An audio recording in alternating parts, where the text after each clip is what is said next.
Bismillahirrahmanirrahim. Assalamualaikum warahmatullahi wabarakatuh. Alhamdulillahirabbil alamin. Wassalatu wassalamu ala nabiyyina Muhammadin wa ala alihi wa ashabihi wa man tabi'ahum bi ihsanin ila yaumiddin. Asyhadu an la ilaha illallah wahdahu la syarika lah wa asyhadu anna Muhammadan abduhu wa rasuluhu la nabiyya ba'dah. Alhamdulillah, segala puji hanya milik Allah Subhanahu wa taala, di mana Dia telah memberikan kepada kita semuanya nikmat yang begitu banyak, dan di antara kenikmatan-kenikmatan yang telah Allah Subhanahu wa taala berikan kepada kita semuanya, kita bisa merasakan manisnya iman, indahnya Islam, dan kita masih diberi kesempatan oleh Allah Subhanahu wa taala untuk menghadiri taman-taman surga di salah satu rumah-rumah Allah Subhanahu wa taala pada kesempatan malam yang berbahagia kali ini.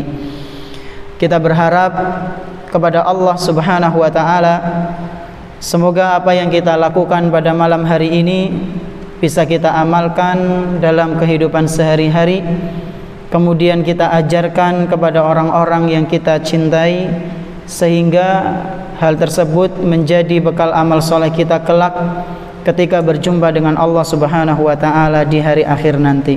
Allahumma amin. Tak lupa pula salawat dan salam semoga senantiasa tercurah limpahkan kepada Nabi kita yang tercinta, Nabi Muhammad sallallahu alaihi wasallam, beserta para keluarganya, para sahabatnya, dan umatnya yang senantiasa mengikuti sunnah-sunnah beliau hingga hari akhir nanti. Bapak-bapak dan ibu-ibu rahimani wa rahimakumullah, insyaallah pada malam hari ini kita akan melanjutkan pembahasan tentang kitab Al-Arba'in An-Nawawiyah, salah satu karya tulis yang disusun oleh Al-Imam Yahya bin Syaraf An-Nawawi Asy-Syafi'i rahimahullahu ta'ala. Dan pada malam hari ini kita sampai di hadis yang keberapa Pak Bu? Hadis keberapa? 10 yeah. Hadis ke-10. Di pertemuan yang kemarin kita telah membahas hadis yang ke-9 tentang nopo niku? Tentang wajibnya kita menjalankan perintah-perintah Allah dan Rasulnya, serta larangan atau bukan larang, serta menjauhi segala larangan-larangan Allah dan Rasulnya. Kalau larangan semuanya dijauhi, karena kemarin Syekh Shalih Al Fauzan hafizahullahu ta'ala memberikan kaedahnya, sesuatu yang ditinggalkan itu jauh lebih mudah daripada mengerjakan sesuatu. Oleh karena itu Nabi mengatakan untuk meninggalkan segala larangan semuanya. Adapun amalan-amalan soleh kita mengerjakannya semampu kita, ya, sesuai dengan kondisi kita pada saat itu. Nah, kita insya Allah akan masuk ke hadis yang ke-10, yaitu mengenai gaya hidup, ya, pengaruh gaya hidup terhadap doa. Jadi gaya hidup kita Pak Bu, fashion kita, makanan kita, minuman kita, penampilan kita, itu sangat berpengaruh terhadap doa kita. Maksudnya gimana Ustaz? Doa kita itu diijabah atau tidak bisa ada kaitannya dengan pola hidup kita. Insya Allah akan kita bahas pada malam yang berbahagia kali ini. Sebelum itu kita dengarkan terlebih dahulu hadis tersebut. Tafadhal Iqra. Bismillahirrahmanirrahim. Alhamdulillahirabbil alamin. Wassallallahu ala nabiyyina Muhammad wa ala alihi wa sahbihi wa man tabi'ahum ila yaumil qiyamah. Amma ba'd. Allahumma ighfir lana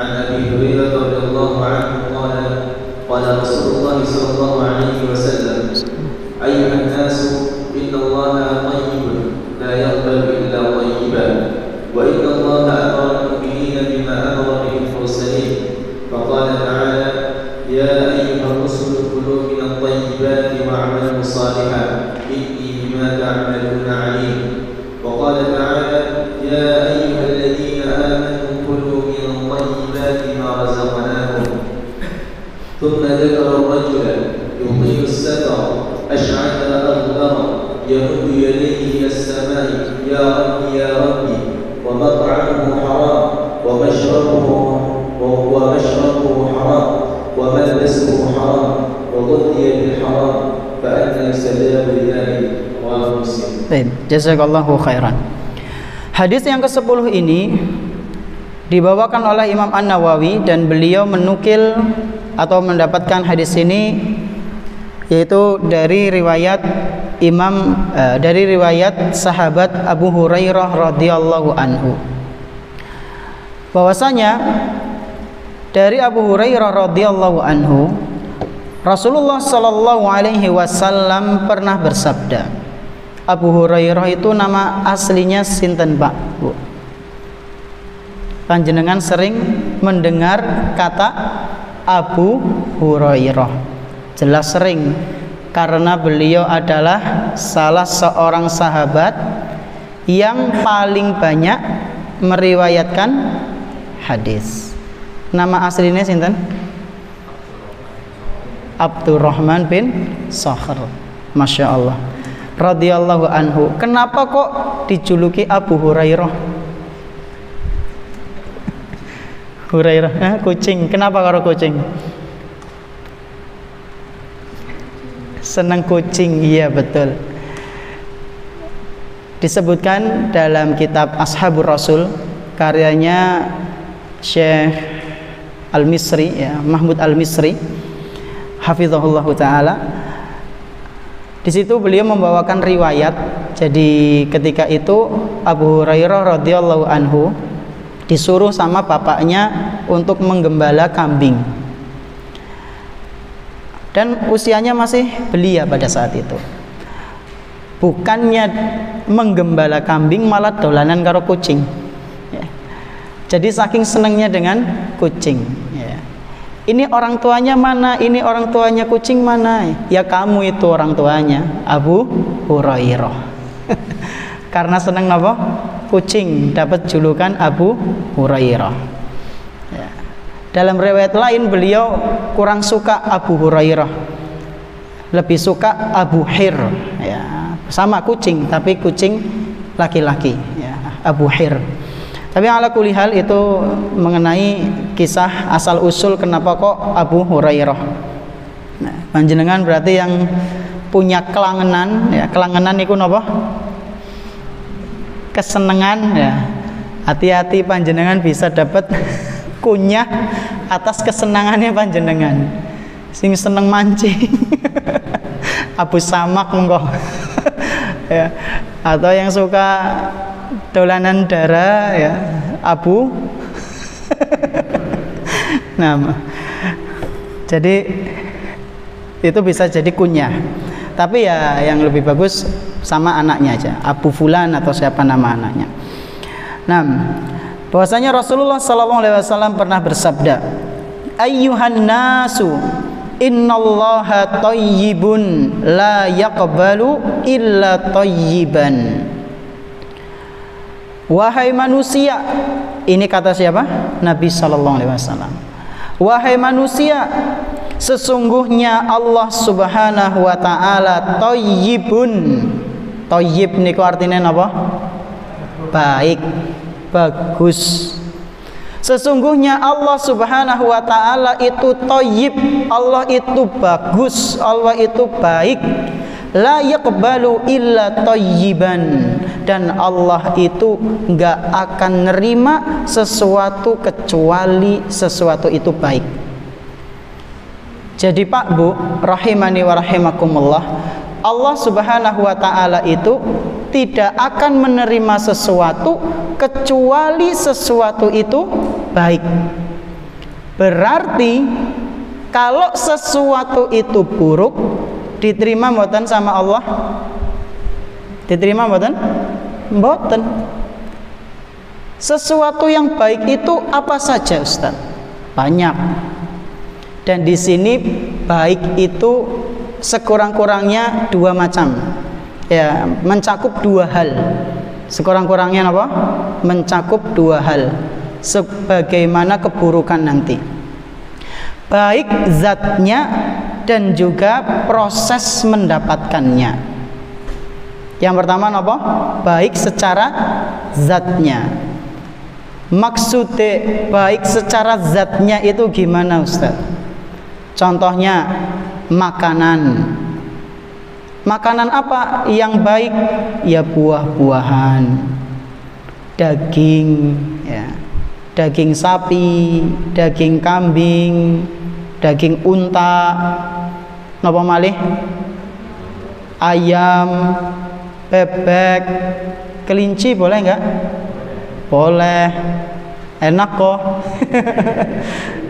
Terus napa malih? Daging macan. Daging macan boleh mboten? Boleh mboten daging macan? Mboten. Kenapa? Karena bertaring, ya, karena bertaring dan itu diharamkan. Nah, jadi kalau misalnya ada roti, ada buah-buahan, daging sapi, daging unta dan yang semisalnya tadi, itu zatnya halal, Pak Bu. Maka boleh kita makan. Kemudian yang berikutnya, kita juga harus perhatikan prosesnya. Proses apanya? Proses cara mendapatkannya. Dagingnya wis halal, Masya Allah, betul. Daging sapi halal, boleh. Prosesnya bagaimana? Nyolong apa? Tumbas, ya. Percuma kalau dagingnya itu halal tapi ternyata prosesnya tidak halal, ya pada bayi lombok, ya. Abu Bakar radhiyallahu anhu, Pak Bu, beliau adalah salah seorang sahabat yang sangat hati-hati sekali. Saking hati-hatinya beliau, Pak Bu, itu diceritakan kalau ada makanan geletak dan belum jelas itu punya siapa, meskipun kalau misalnya makanan itu hilang, orang lain nggak kotak, itu Abu Bakar nggak mau ngambil. Padahal kan harta itu, Pak Bu, kalau misalnya dilihat remeh-temeh, dan kemungkinan besar orang yang kehilangan harta itu, kalau kehilangan nggak kotak, itu kita boleh ngambil. Contohnya apa, Ustaz? Contoh, ana duit 500 perak, panjenengan nemu uang 500 perak di depan rumah orang. Kira-kira panjenengan kalau ngambil 500 perak itu, sing duwe umah mungkin itu punya yang depan rumah, kehilangan 500 perak bakal nangis nguring-nguring mboten? 500 perak remeh mboten? Remeh. Maka itu nggak apa-apa diambil, sesuatu yang apa? Remeh-temeh. Tapi Abu Bakar enggak, Pak Bu. Abu Bakar tidak seperti itu. Sampai pernah diceritakan ada makanan yang masuk ke tenggorokannya Abu Bakar dan dikatakan makanan itu hasilnya belum jelas. Maka sama Abu Bakar radhiyallahu anhu langsung nyogok tenggorokannya. Supaya apa? Supaya mutah, agar makanan itu tidak menjadi satu daging dengan tubuhnya. Nah, kalau kita lah wis kadung anu enak niki ya. Wis kadung lah, semoga baik ya, semoga baik ora apa-apa. Yaitu bedanya kita dengan Abu Bakar As-Siddiq radhiyallahu anhu. Nah, ini yang pertama mengenai baik, yaitu baik zatnya dan prosesnya. Berarti Allah Subhanahu wa taala tidak menerima yang buruk-buruk. Apa contohnya yang buruk? Contohnya ada mboten yang buruk? Mboten enten niki? Ada ambleng. Minuman khamr. Terus napa lagi? Daging babi, ya. Daging anjing itu sesuatu yang buruk-buruk, ya. Begitu pula dengan zatnya, begitu pula dengan prosesnya. Udah zatnya buruk, cara mendapatkannya juga buruk. Maka yang seperti ini tidak diterima oleh Allah Subhanahu wa taala. Dan sebagian ulama ada yang menjelaskan di antara hal-hal baik yang Allah terima yaitu ucapan-ucapan yang baik, Pak Bu. Adapun ucapan-ucapan yang buruk tidak akan diterima oleh Allah Tabaraka wa taala. Di sini Syekh Al-Fauzan hafizahullah membawakan dalil ilaihi yas'adul kalimut thayyib. Hanya ucapan-ucapan yang baik itulah yang akan naik kepada Allah Subhanahu wa taala. Jadi yang menjadi pahala di sisi Allah itu hanyalah ucapan-ucapan yang baik. Nah, innallaha thayyibun la yaqbalu illa thayyiban. Sesungguhnya Allah itu maha baik dan tidak menerima kecuali yang baik. Kemudian kata Nabi sallallahu alaihi wasallam, wa innallaha amaral mu'minina bima amara bihil mursalin. Dan sesungguhnya Allah Subhanahu wa taala memerintahkan orang-orang yang beriman sebagaimana Allah Subhanahu wa taala memerintahkan para rasul. Kata Nabi napa Pak Bu? Sesungguhnya Allah memerintahkan orang-orang yang beriman sebagaimana Allah memerintahkan kepada para rasul.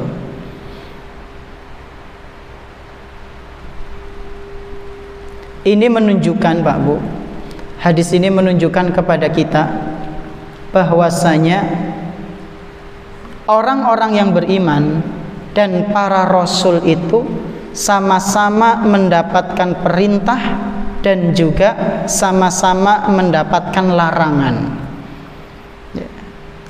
Jadi dari segi syariat enggak dibeda-bedakan. Nabi kita Muhammad sallallahu alaihi wasallam adalah salah seorang rasul dari rasul-rasul yang lain.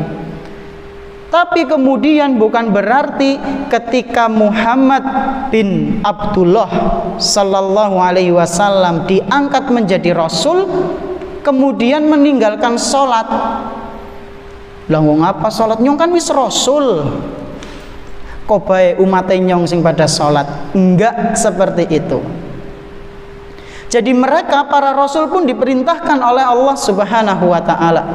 Sebagaimana kita orang-orang yang beriman, kita juga mendapatkan perintah, kita juga dilarang untuk melakukan hal-hal yang haram. Para rasul juga. Kenapa kok sama Pak Bu? Siapa yang bisa jawab?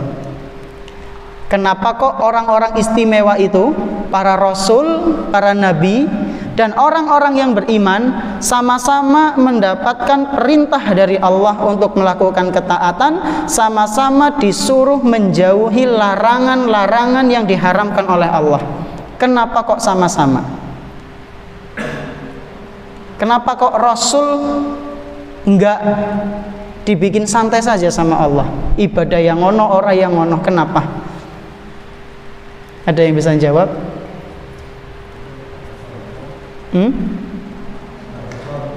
Sebagai contoh, Masya Allah, barakallahu fiik. Bagus jawabannya. Ada jawaban lain?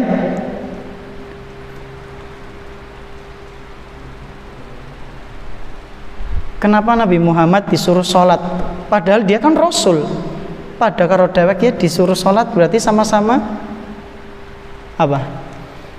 Karena mereka adalah hamba Allah Subhanahu wa ta'ala. Enggak ada yang dibedakan dalam masalah ibadah. Mau Rasul itu dari ulul azmi ataupun bukan, mereka tetap diperintahkan untuk ibadah kepada Allah. Kenapa?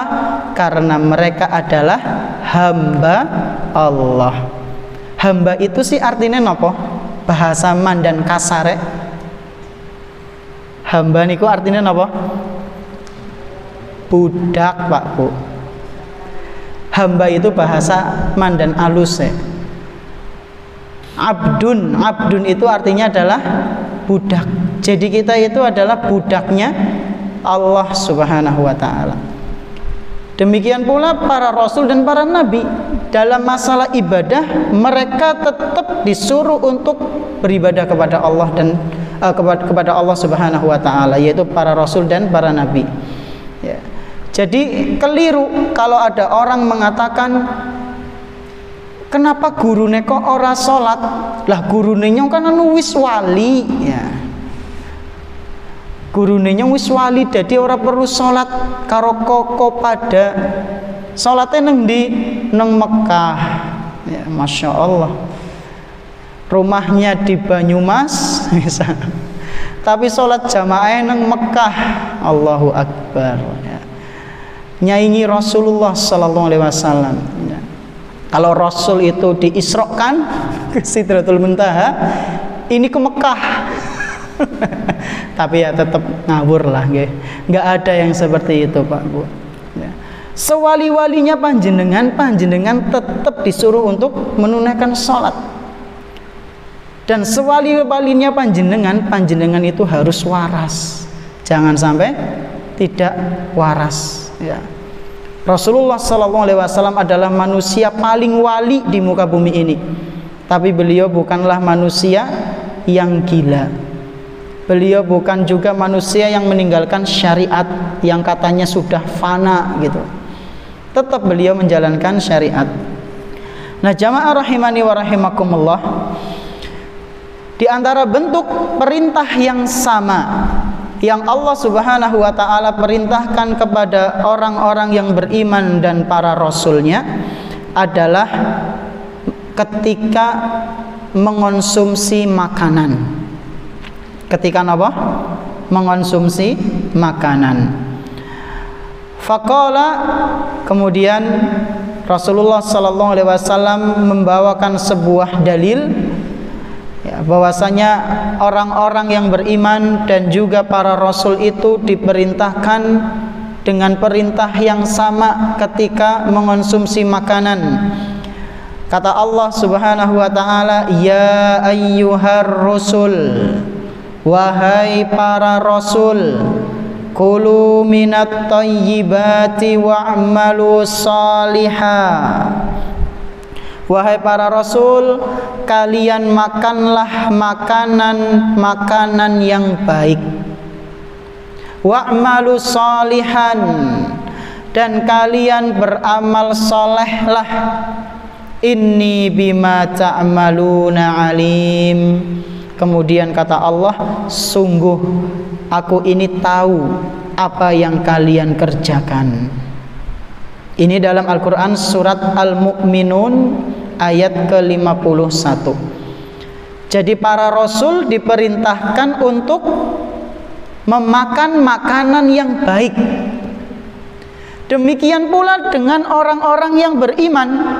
Kata Allah Subhanahu wa taala, ya ayyuhalladzina amanu, wahai orang-orang yang beriman, kulu min thayyibati ma razaqnakum. Wahai orang-orang yang beriman, kalian makanlah makanan-makanan yang baik. Sama nggih? Para rasul diperintahkan untuk makan makanan yang baik. Orang-orang yang beriman juga disuruh memakan makanan-makanan yang baik. Ma razaqnakum, makanan-makanan baik yang kami rizkikan kepada kalian, yang kami berikan kepada kalian. Ini dalam Al-Quran surat Al-Baqarah ayat 172. Jamaah rahimani wa rahimakumullah, kenapa kok kita harus memperhatikan makanan kita? Kenapa kok kita harus memperhatikan apa yang masuk ke dalam tubuh kita? Kenapa? Karena hal tersebut sangat berefek terhadap doa-doa kita. Kenapa Pak Bu? Karena apa yang kita konsumsi, apa yang kita pakai, apa yang kita dapatkan itu sangat berefek terhadap doa-doa kita. Makanya setelah itu Rasulullah Shallallahu Alaihi Wasallam memberikan sebuah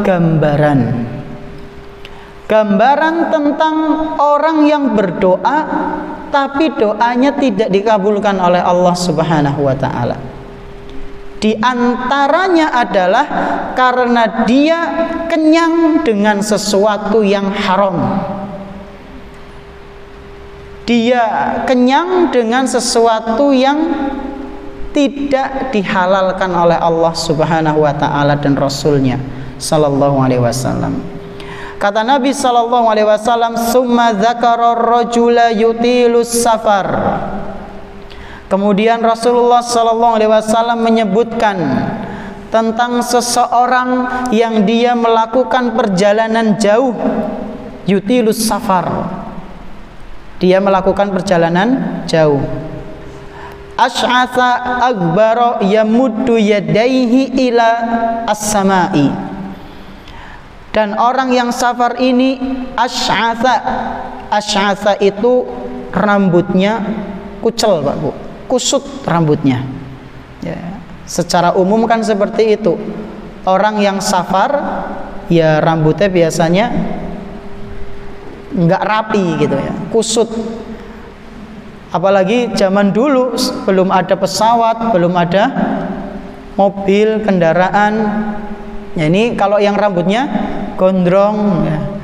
Nah kalau yang nggak ada rambutnya ya nun sewu, insya Allah tetap stabil ya, rapi gitu. Ini secara umumnya seperti itu. Orang yang safar rambutnya kusut, akbaro, berdebu. Yamuddu yadaihi ila sama, dan dia kemudian berdoa kepada Allah, tangannya dikeataskan. Dan ini Pak Bu termasuk sebab-sebab terkabulkannya doa.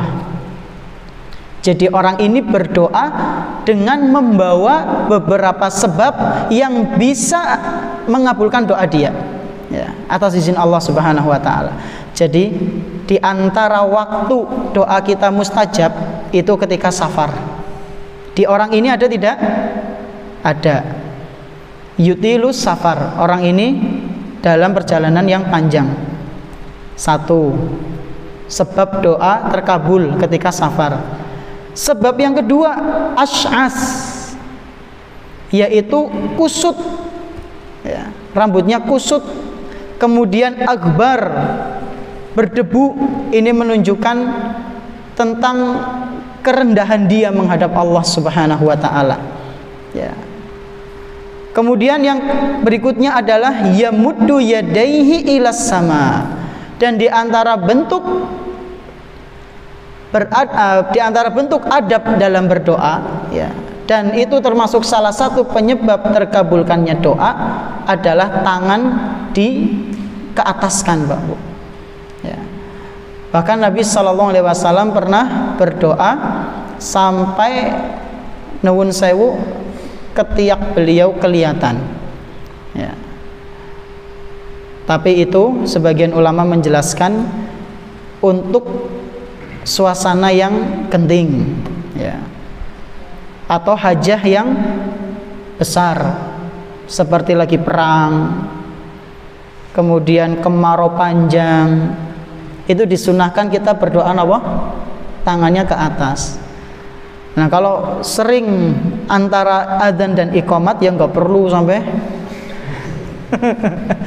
masih kayak gini mbok nggak darani kianu kepriwe lagi, enggak ya, cukup dikeataskan sampai sejajar dengan wajah kita, nggak apa-apa, sepundak ini nggak apa-apa.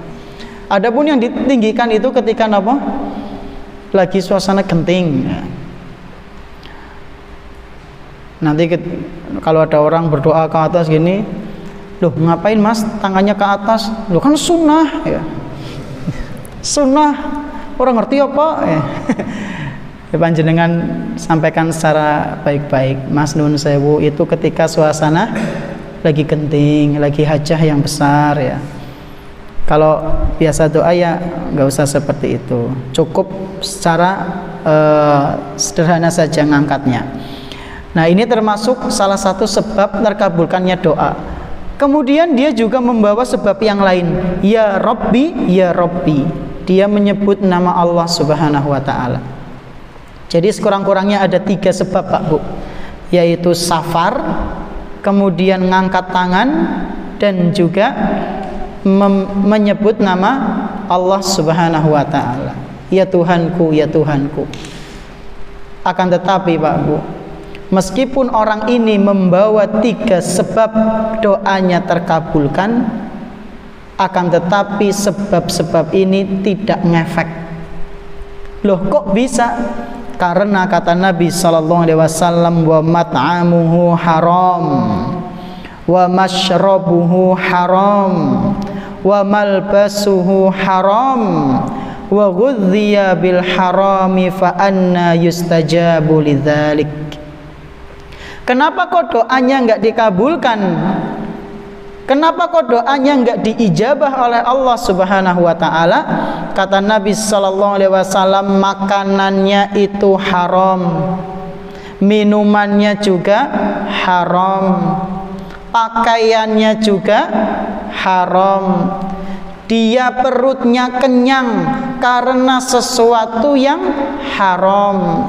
Fa anna yustajabu lidzalik. Bagaimana mungkin doanya akan terkabulkan oleh Allah Subhanahu wa taala? Hadis sahih riwayat Imam Muslim. Ini menunjukkan kepada kita Pak Bu ya, bahwasanya pentingnya gaya hidup atau pola hidup yang baik, yaitu dengan cara mengonsumsi makanan-makanan yang halal dan mengonsumsi minuman-minuman yang halal. Ya, tadi kita sudah sebutkan makanan-makanan yang halal, minuman-minuman yang halal. Kalau pakaian-pakaian yang halal sama haram itu bedanya sih pripun? Kira-kira ini pakaian halal mboten niki? Ustaz, pakaian sing halal ya sing mereknya Islami, apa yang kayak gitu? Kalau pakaian yang nggak ada mereknya terus haram gitu, ya enggak. Pakaian yang halal untuk laki-laki yang kainnya tidak terbuat dari sutra, dan cara mendapatkannya dengan cara yang halal, membelinya bukan mencuri, itu yang halal.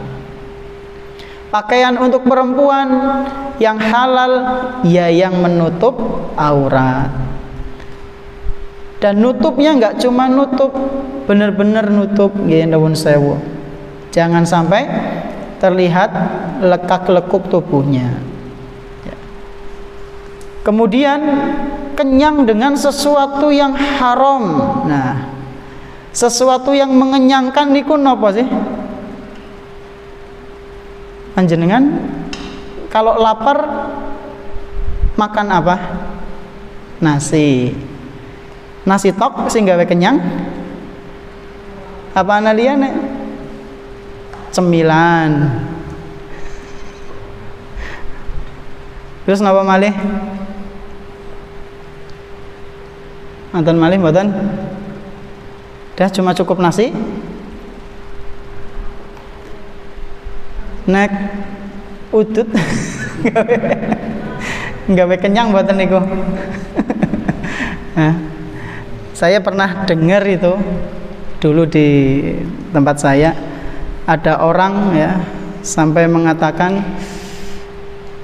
mending udut seler ya, gimana ya, mending ngerokok 1 kali daripada bingung ngolet mam 3 kali ya.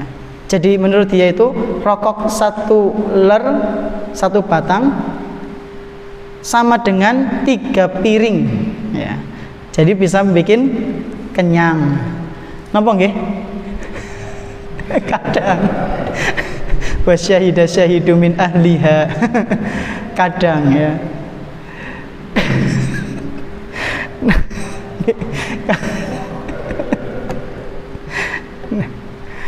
Nah, rokok itu kan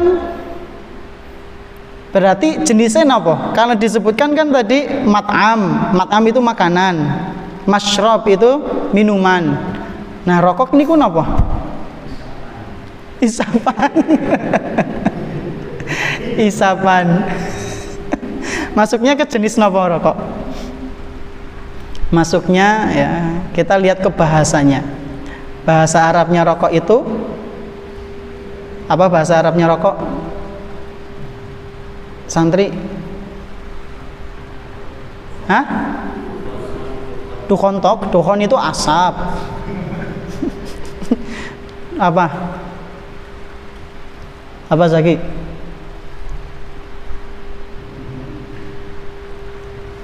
Lupa, syurbut dukhon. Minum asap. Itu bahasa Arabnya.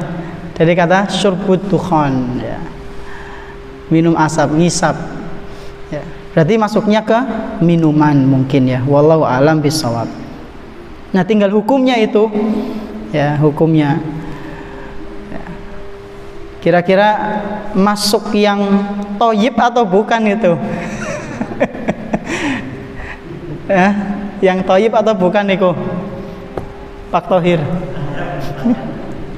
Gimana?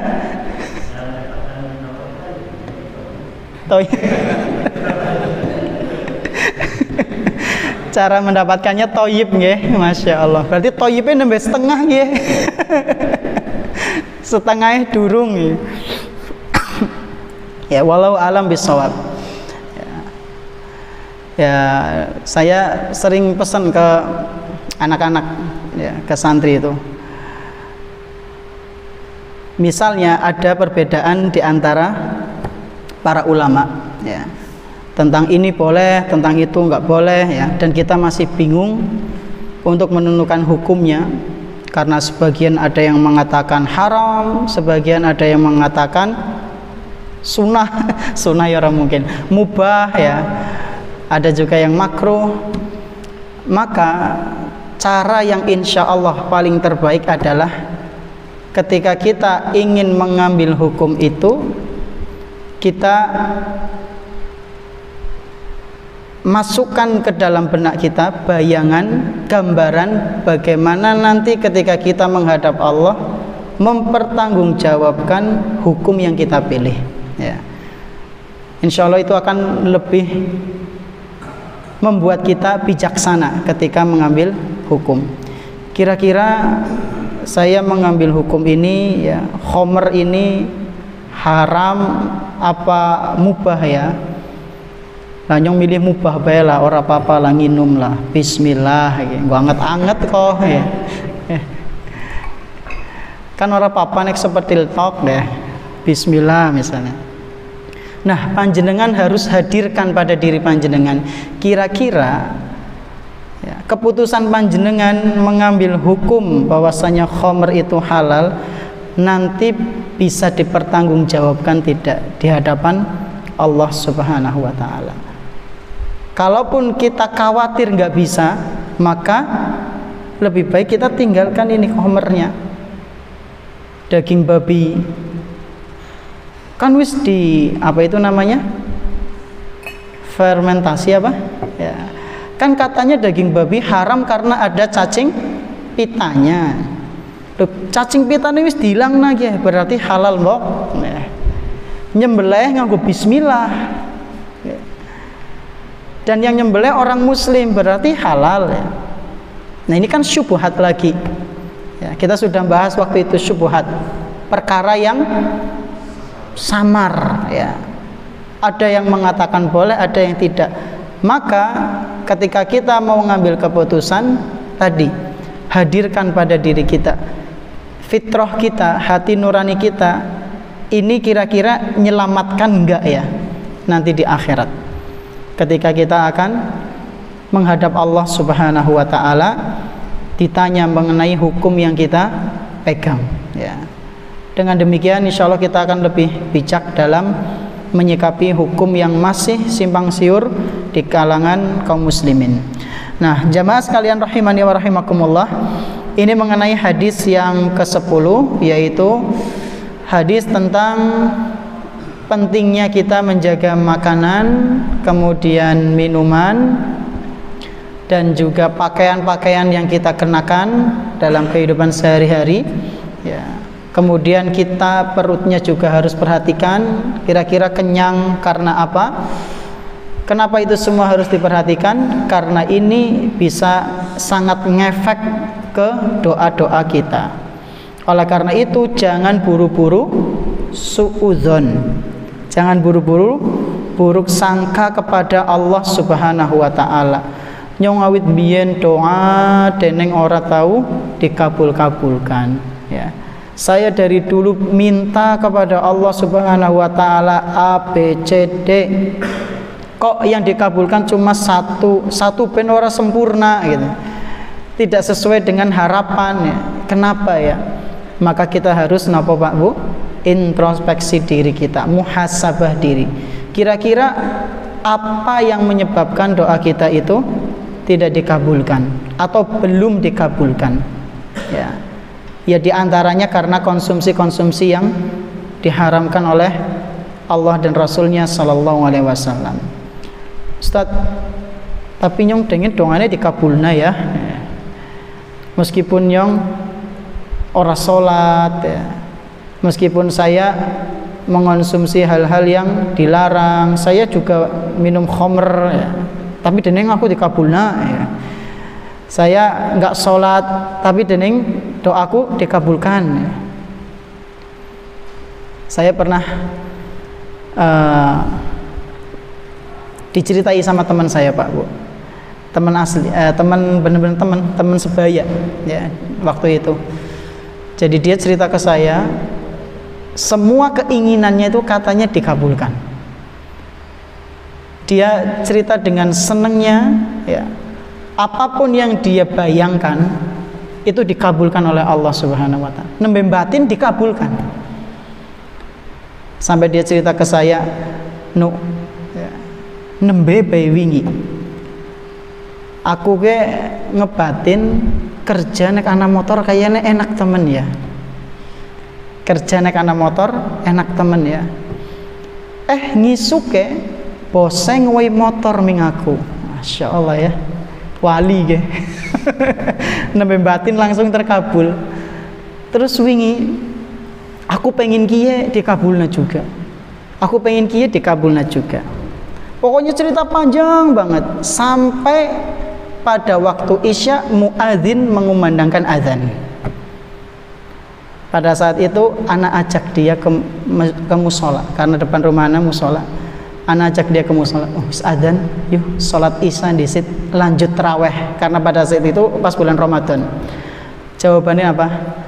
Nyumprain disit lah. Allahu Akbar. Lanang, anak praine sholate. Ya. Dia bilang apa? Prai disit sholate, nyisuklah taraweh aku. Ya. Dan akhirnya dia pergi ninggalin saya, nggak sholat isya dan taraweh. Kayaknya kan bertolak belakang nggih. Ora salat denge semua keinginannya dikabulkan sama Allah Subhanahu wa taala. Ketahuilah Pak Bu, di balik itu ada tipu daya dari Allah. Di balik itu ada apa? Tipu daya dari Allah Subhanahu wa taala yang namanya istidraj. Ya. Istidraj. Apa itu istidraj? Istidraj adalah kesenangan yang menipu, ya. Kesenangan yang dirasakan oleh para pelaku maksiat, dan itu terus dia rasakan sampai nanti menjelang mati.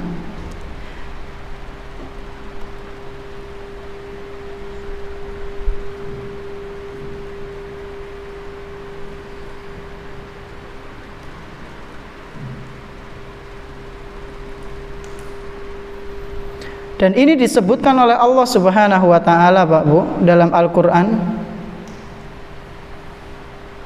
yaitu dalam Al-Qur'an surat Al-An'am ayat ke-44.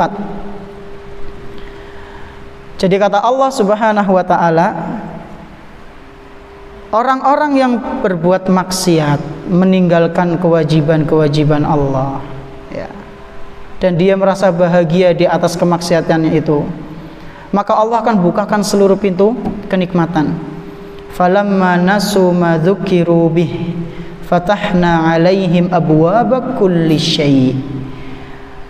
Ketika mereka para pelaku maksiat melupakan peringatan-peringatan kami, melupakan kewajiban-kewajiban, melupakan larangan-larangan, maka kata Allah Subhanahu wa taala, fatahna 'alaihim abwaaba kulli syai', maka kami bukakan semua pintu kesenangan untuk dia. Jadi diulur itu, ya, biar apa? Biar lalai sekalian. Lalu kata Allah Subhanahu wa taala, hatta idza farihu bima utu akhadnahum baghtah fa idahum mublisun. Sampai pada akhirnya nanti di ujung kematiannya, kenikmatan terus dia rasakan, kebahagiaan terus dia dapatkan, sampai ketika titik hari pada dia ajalnya menjemput, ya, maka pada saat itu kenikmatan itu akan dicabut dan dia akan kaget sekaget-kagetnya dengan siksaan yang datang tiba-tiba.